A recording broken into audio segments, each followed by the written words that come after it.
நெமிலிச்சேரி பாபு அவர்களே, துணை செயலாளர் பொருளாளர்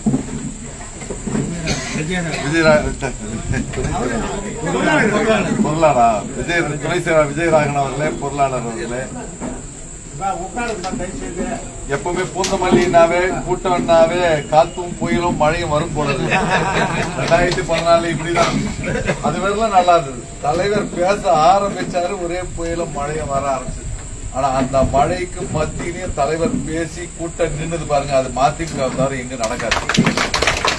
இன்னைக்கு இருக்கிற அரசியல் சூழலை பத்தி நிறைய சொன்னாங்க. ஒரு வகையில எனக்கு சந்தோஷம், ஒரு வகையில வருத்தம். வருத்தம் என்னன்னா, நம்ம இருக்கிறவங்க என்னடா நல்லா புரிஞ்சுக்கினாங்க, பெரிய அளவுல இருந்தாங்க, கூடயே இருந்து பயன்பெற்றாங்க, இவங்களாம் போயிடுறாங்களேன்ற வருத்தம். இன்னொரு மகிழ்ச்சி என்னன்னு சொன்னா, 8வது ஒரு பெரிய கூட்டம் நடத்தினா கூட 8வது பக்கத்துல 8வது பத்தியில போடுற மதிமுகவை அன்றாடம் தலைப்பு செய்தி ஆக்கி பிரேக்கிங் நியூஸா போட்டுக்கிறாங்களே. நான் சொன்னேன், எல்லாம் வருத்தப்படுவாங்க, என்னப்பா இப்படி பேசுறப்பா, ஏன்பா சந்தோஷம், அரசியல்வாதிகளா நம்மள பேசிட்டே இருக்கணும், அப்பதான் நம்ம இருக்கிறோம்ன்றது தெரியும். ஒருத்தர் சொல்லுவாரு ஆவடியில, யாருன்னு அண்ணனுக்கு தெரியும், நம்ம தூங்கும்போது கூட காலாட்டினே தூங்கணும்பா, இல்லைன்னா அசையா சொத்துன்னு வேலி போட்டுருவானுங்க அப்படின்னு வாப்பல. அது மாதிரி அரசியல்ல நம்ம இருக்கணும்னா லைவ்ல இருந்துட்டே இருக்கும். இன்னைக்கு மாதிரி நமக்கு நான் பாட்டாளி மகிழ்ச்சி என்னடா ஒண்ணு இல்லாம இவ்வளவு பிரேக்கிங்ல போய் நிக்குதுன்னு நினைச்சேன். நம்ம 2ஆம் தேதி வரல நமக்கு பிரேக்கிங் நியூஸ் இருக்கு. அதை பத்தி ஒண்ணும் இல்ல.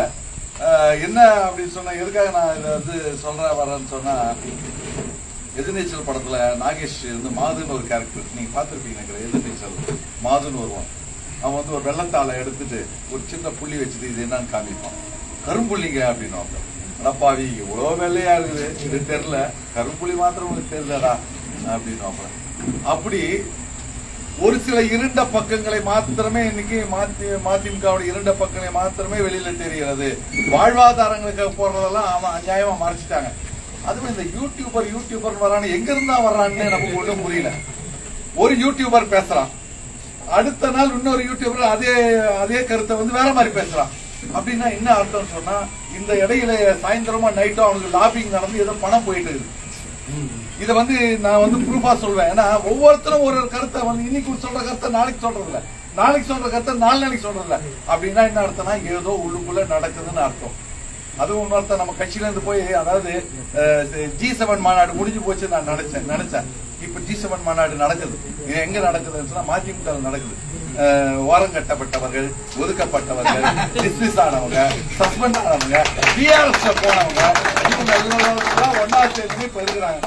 அதுல 12 வருஷத்துக்கு முன்னாடி போன ஒருத்தர் இருக்கிறான். அவன் நான் பேரு சொல்லக்கூடாது. அப்படி அவர் சொல்றாரு, 16 வயதுல படம் பார்த்திருப்பீங்க. இப்படி சொன்னதான் ஜனங்களுக்கு புரியும்.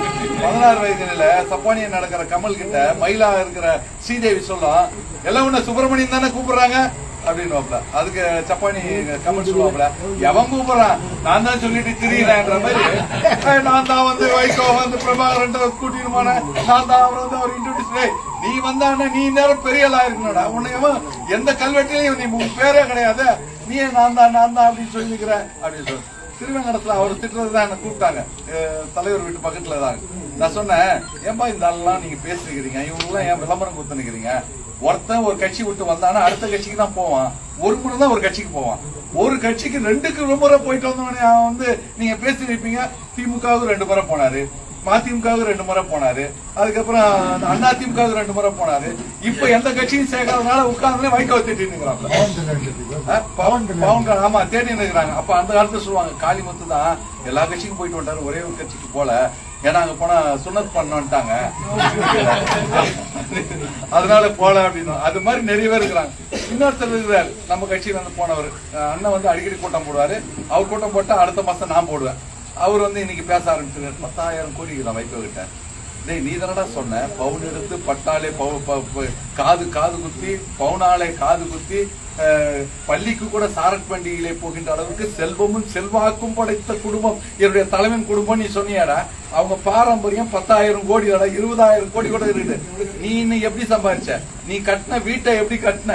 இங்க மதிமுக மேடையில அவன் தாலியத்து கூட எடுத்து 10,000 ரூபாய் கொடுத்து தானே எடுத்து போய் வீட்டை கட்டி இன்னைக்கு இந்த வீடு இருக்குது. அவன் பேசுறான், இது மாதிரி 10,000 கோடி அப்படின்னு சொல்லிட்டு வாரிசு அரசியல் அப்படின்னு சொல்றாரு.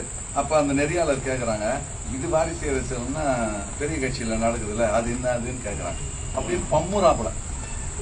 அதனாலதான் அவங்க இந்த ஆளை பத்தி தெரிஞ்சுக்கிட்டு தான் 4 கட்சி போயிட்டு வந்துட்டார்ல, அதனாலதான் அவங்க திராவிட இயக்க பேச்ச சேர்க்கல, போனாங்க சேர்க்கல. இப்ப நிறைய பேர் அந்த விஆர்எஸ்ல போனவங்க எல்லாம் பார்த்துனுக்குறாங்க, இவங்க பிரேக் ஆயிட்டானா நம்ம போய் உள்ள பூந்துடலாம்னு சொல்லிட்டு. அதற்காக உண்டானதான் தலைவருக்கு முந்தானத்து நம்ம பார்க்கும் பொழுது அப்பதான் தெரிஞ்சது. அதாவது ஒரு திருக்குறள்ல சொல்லுவாங்க, பரியது கூர்ங்கொட்டது ஆயினும் யானை வெறுவும் புலி காக்கிறேன். உருவத்தால் பெரிய யானை என்றாலும் கூட புலி அப்படி உருமும் போது பயப்படுவாங்க. அது மாதிரி தலைவர் வந்து புலி மாதிரி இருந்தது. முந்தானத்து எல்லா கட்சி தலைவர்களும் ராம்தாஸ் அத்வாலேன்னு ஒரு அமைச்சர் அவர் சொன்னார், அது உண்மை சொன்னாரா காமெடி சொன்னாரா நமக்கு தெரியாது. 2014 அவர் வந்து நாங்க எம்பியா கொடுத்து மத்திய பிரதேசல எம்பியா கொடுத்து மனுஷர் ஆக்குறோம்னு சொன்னோம், வரல. இப்ப கூட இல்ல, நீங்க வாங்க கொடுத்துறோம், இப்படி இருக்கிறாங்க. எங்களுக்கு ஒன்றும் நஷ்டம் கிடையாது, எங்களுக்கு வருத்தாரு தலைவருக்கு வந்து ராஜ்யசபா கொடுக்கல. இதுக்கு மேல யாருங்க பெர்ஃபார்மன்ஸ் பண்ணுவாங்க? நேருக்கு நேரம் மோடியும் அமித்ஷா உட்காந்துக்கிற வேற யாராவது பேச முடியுமா? கட்டாய இந்தியை வெட்டி புதைப்போம் சொல்லிட்டு சொல்றாரு. அந்த தைரியம் எவனுக்கு கிடையாது. அப்படி இருக்க அவருக்கு கொடுக்காம யாருக்கு கொடுப்பீங்க? அதனால எங்களுக்கு ஒன்றும் நஷ்டம் கிடையாது. புலியை புறக்கணித்த காட்டிற்கு இனி கம்பீரம் ஏது? புயலை நகர மறுத்த நாட்டிற்கு இனி கனமழை ஏது? அலையை அங்கீகரிக்க மறுத்த கடலுக்கு இனி கௌரவம் ஏது? ஆதவனை அலட்சியப்படுத்திய வானத்திற்கு இனி விடியல் ஏது? உங்களுக்கு தாண்டா நஷ்டம், எங்களுக்கு ஒன்றும் நஷ்டம் கிடையாது. அது மாதிரி பெர்ஃபார்மன்ஸ் உள்ள தலைவர் வரப்போறதுல. ஆனா இன்னைக்கும் சிங்கமார், அதாவது இடையில சில அவருடைய உடல்நிலை இருந்ததை தவிர இருந்தா கூட அவருடைய வில் பவர்ல வந்து நிக்கிறார். ஏற்கனவே வந்து ஸ்டண்ட் வச்சிருக்காங்க, இதெல்லாம் இருக்குது. இதெல்லாம் வந்து கையில அடிபட்டு வர வந்து 3 தடவை ஆபரேஷன் பண்ணிருக்காங்க. இதையும் மீறி வந்து தெளிவா நின்று பண்ணணும். அவர் சொல்லுவாரு, எங்களுக்கு ஒரு நாள் ரூம்ல பேசிட்டு இருக்கும்போது சொன்னாரு, எனக்கு வந்து வெளியில வந்து நம்ம ஸ்டிக் வச்சு நடந்தா நம்ம தோழர்கள்லாம் ரொம்ப கஷ்டப்படுவாங்கன்னு சொல்லிட்டு தான் வெளியில வரும்போது மாத்திரம் நான் அப்படியே வரா மாதிரி காமிச்சுக்கிறேன். என்னுடைய வழி எனக்கு தான் தெரியும். பார்லிமெண்ட்ல கூட போகும்போது யாருன்னா பாத்திர போறாங்கன்னு சொல்லிட்டு இந்த பெஞ்சை பிடிச்சிக்கிட்டு மறுபடியும் அந்த பெஞ்சை பிடிச்சிக்கிட்டு இப்படிதான் போனேன், வெளியில யாருக்கும் தெரிஞ்சிடக்கூடாதுன்னு சொல்லிட்டு அப்படி நடத்திட்டு இருக்காரு. இதுக்கு பின்னணி எல்லாம் வந்து தெரியும். கழுதமா கத்திரிக்காய் புத்தினா கடத்தருக்கு வந்து தானே ஆகணும். வரும்போது பாத்துக்கலாம். எல்லாருக்கும் ஒரு ஜன்னல் சாத்துதுன்னா இன்னொரு ஜன்னல் திறக்க தான் செய்யும். அது வந்து இதுதான் அப்படின்லாம் கிடையாது. இதோட தலைவர் பொறுமையா இருக்கிறாரு. நம்ம கொடுத்த வாக்குறுதி, நான் வாக்கு கொடுத்துட்டேன் அப்படின்றதுக்காக பொறுமையா போயிட்டு இருக்காரு. அதுதான் நான் வந்து முக்கியமான விஷயத்த சொல்லலாம். அவரு துணை பேச்சாளரை பத்தி சொன்னாரு, நான் எங்களுடைய முன்னாள் அவைத்தலைவரை பத்தி சொல்லலாம். ஏன்னா தொழிற்சங்கத்துல இருக்கிறேன். அவர் வந்ததே இந்த கட்சிக்கு வந்ததே 350 கோடி பெருமானம் உள்ள அந்த சொத்தை ஆட்ட போடுறதுக்கு தான். எங்களுக்கு இப்பதான் தெரிய வந்தது, நேற்று தெரியாது. ஆமா, இப்பதான் தெரிய வந்தது. என்ன திமுகல கோவை பெரியார் திராவிட பஞ்சாலை தொழிலாளர் முன்னேற்ற சங்கம் ஒரு சங்கத்துக்கு தான் அந்த பில்டிங் கட்டினாங்க. அது இவர் இருந்திருக்காரு. இவர் அங்க எல்பிஎஃப் திமுக தொழிற்சங்க எல்பிஎஃப்லயும் அவர் நிர்வாகி. சரி, இது என்னடா இந்த பில்டிங் வந்து இப்படி இவங்க கூட தான் வேலைக்கு ஆகப்படுதுன்னு சொல்லிட்டு மதிமுகவுக்கு வந்து மதிமுக தொழிற்சங்க அமைப்பு இப்ப நாங்கெல்லாம் இருக்கிறோம்ல எம்எல்எஃப் பிரதாப்ப தான் இப்ப இன்னைக்கு இவரை போட்டு மாவட்ட செயலாளரை போட்டிருக்கோம். மாவட்ட செயலாளர் இந்த மாவட்ட செயலாளர் அது மாதிரி அங்க பொறுப்புல இருந்தார். பொறுப்புல இருந்துட்டு வந்து இங்க எம்எல்எஃப் தொழிற்சங்கத்தை ஆரம்பிச்சு அதுல அந்த பெரியார் திராவிட பஞ்சாலை தொழிலாளர் முன்னேற்ற சங்கத்தை இணைச்ச உடனே அதுல பார்த்தசாரதின்னு ஒருத்தர் தான் கேஸ் போடுறாரு. கேஸ் போட்டு ஒரு 96-97 வாக்குல அவர் கேஸ் போடுறாரு. கேஸ் போட்ட பிறகு ஒரு நாள் என்ன பண்றாங்க, நம்ம அந்த அலுவலகத்துல துரசாமி ஆளுங்க எல்லாம் இருக்காங்கல்ல, அவங்களெல்லாம் பொல்யூட் பண்ணி மினிட் புக் எடுத்துன்னு வந்து ஆவணங்கள்லாம் ரெக்கார்டெல்லாம் மாற்றி இன்னார் தான் தலைவராக செயல்பட்டிருக்காருன்னு வச்சு இந்த ஆவணங்களை வச்சு கோர்ட்டுக்கு போய் நாங்க தான் வந்து நிர்வாகிகள், நாங்க பொசிஷன்ல இருக்கிறோம், அவங்க தொல்லை பண்றாங்கன்னு சொல்லிட்டு ஒரு ஸ்டே ஆர்டர் வாங்குறாங்க. ஸ்டே ஆர்டர் வாங்கினோடனே ஒரு 2-3 நாள் கழிச்ச பிறகு நம்ம ஆளுங்க எல்லாம் வெளில தோத்திட்டு எல்லா சாமானியம் வெளில அனுப்பிச்சிட்டு டேபிள் சேர்லாம் வெளில போட்டுட்டு அவங்க உட்காந்துக்கிறாங்க. அப்ப உட்காரும் போதுதான் மதிமுக தான் போச்சு. வேற யாரு சொல்றாருல தொழிற்சங்கம் வேறு கட்சி வேறுன்னு சொல்றாருல, அங்க இருக்கிற நம்ம கட்சி நிர்வாகிகள் தான் அங்க போய் உட்கார்ந்தாங்க, தர்ணா உட்கார்ந்தாங்க. அதுக்கப்புறம் 2010 நினைக்கிறாரு. 2010 இருந்து 2021 வரலாம் நம்முடைய கோவை மதிமுக அலுவலகத்துலதான் எம்எல்எஃப் அலுவலகமே இயங்கிச்சு. இவர் இன்னைக்கு கேக்குறாருல இதுக்கும் கட்சிக்கு அதுக்கு தொடர்பு இல்லைங்க, அப்ப ஏன் கட்சி ஆபீஸ்ல வந்து நீங்க எம்எல்எஃப் ஆபீஸ்ல வச்சீங்க? அந்த அடிப்படையில தான் இப்ப வந்து அது வந்து போயிட்டு இருக்குது. எம்எல்எஃப்ல இணைப்பு சங்கமா இருக்கு. நான் தலைவராக இருக்கிறேன், நீங்க வந்து பொதுச் செயலாளராக இருக்கிறீங்க. அப்ப என்ன பண்ண ஒரு இணைப்பு சங்கம் ஒரு ஒரு ட்ரஸ்ட் ஆக்குறீங்கன்னு சொன்னா, துரைசாமி பேர்ல ட்ரஸ்ட் ஆக்கினார்ல, ஆக்கணும்னு சொன்னா எம்எல்ஏ அப்படியே தீர்மானம் போடணும், இல்ல எங்களுக்கு சொல்லணும், எங்களுக்கு வந்து இது மாதிரி நாங்க வந்து ட்ரஸ்ட் ஆக்க போறோம்னு சொல்லணும். இவரே திடீர்னு ஒரு நாள் துரைசாமி பேர்ல ஒரு ட்ரஸ்ட் போட்டு அவங்க கூட இருக்கிறவங்க எல்லாம் வச்சுக்கின்னு இந்த 350 கோடி ரூபாய் சொத்தை அப்படியே வந்து அதுக்காக தான் இப்ப விலகி போயிருக்காரு. இப்ப மறுபடியும் வந்து எல்லாம் விஆர்எஸ் எல்லாம் ஒன்னா சேர்றதுனால அவரும் இப்ப பேச ஆரம்பிச்சிருக்கிறாரு. நாங்க கூட அது வழக்குக்கு போலாமான்னு சொல்லிட்டு யோசிச்சுட்டு இருக்கோம். நீங்க எங்களுக்கு தெரியாம எம்எல்எஃப் யூனியன்ல ஒருங்கிணைப்பு யூனியன்ல இருந்துட்டு இங்க எங்களோட இணைப்பு சங்கமா இருந்துட்டு நீ எப்படி ட்ரஸ்டா மாத்தணுன்ற மாதிரி ஒரு லீகல் கொஸ்டின் வருது. அது வந்து இருந்துட்டு இருக்குது. அந்த அடிப்படையில தான் இப்போ வந்து அந்த பிரச்சனைக்கு போயிட்டு இருக்குது. அதனால மதிமுக வந்து இது மாதிரி எத்தனையோ சங்கடங்களை சவால்களையும் சந்தித்து இருக்குது. அதை பத்தி ஒண்ணும் கிடையாது. முகப்புற சவால்களை மாத்திரமல்ல, முதுகுப்புற சவால்களையும் நாம் சமாளிப்போம். பனிமலைகளை அல்ல, எரிமலைகளையும் நாங்கள் சந்தித்து இருக்கிறோம். வண்ணமலர் பூக்களை அல்ல, பூகம்பங்களையும் சந்தித்து இருக்கிறோம். கள்ளங்கபடமற்ற மாடப்புறாக்களை அல்ல, கழுகுகளையும் சந்தித்து இருக்கிறோம். எந்த கழுகுக்கும் இந்த மதிமுக வந்து அடிபணியாது. அது தன்னுடைய பணியிலே ஓடிக்கொண்டே இருக்கும். மனிதர்கள் வருவார்கள் போவார்கள், ஆனால் நதி ஓடிக்கொண்டே இருப்போம். நான் ஓடிக்கொண்டே இருப்பேன் என்று ஒரு ஓடை சொன்னதை கூட ஓடிக்கொண்டே இருப்போம். ஆனா இதுல வந்து ஜாதி பிரச்சனை தான் ரொம்ப இது ஜீர்ணிச்சிக்கவே முடியல. என்ன ஒண்ணும் புரியல. சொல்றாங்க கடன் ஆயிட்டாங்க, கடன் அதெல்லாம் சொல்லலாம். நாங்க கூட தான் 3 தடவை எம்எல்ஏ என்ன 3 தடவை சேர்மன் 6 தேர்தல் நினைக்கிறேன் 20,000 ஓட்டு கம்மி இல்லாம வாங்கி வைக்கிறேன். நான் என்னைக்காவது நான் கடன்காரன் ஆயிட்டேன் என்னைக்காவது போல பண்ணனா ஏன் விருப்பம்? நான் தானே நின்ன கடனோ உடனே என்னதான் சாரம், கஷ்டமோ நஷ்டமோ என்னதான் சாரம். அதுக்கப்புறம் நான் தேர்தல் நின்றுட்டேன். தேர்தல் உனக்கு எல்லா தேர்தலையும் கொடுத்துருக்குதா?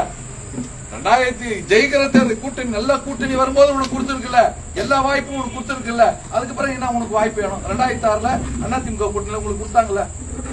நான் வந்து அதிமுகவோட கூட்டணி ஒத்துக்கல அப்படின்னு சொன்னீங்களா? அந்த கூட்டணியிலேயே அப்ப நீங்க எக்மோர் தொகுதி சத்யானனுக்கு ஒதுக்குனாங்களே. ஐயோ நான் ஒத்துக்க மாட்டேன்பா, இந்த கூட்டணி நான் ஒத்துக்கல, அந்த எலெக்ஷன்ல நான் நிக்க மாட்டேன்னு சொல்லி இருக்கணும்ல. சொல்லல. எல்லா தேர்தலும் நின்னுட்டு இன்னைக்கு வந்து சொல்றாங்க. அந்த கேஎஸ்ஆர்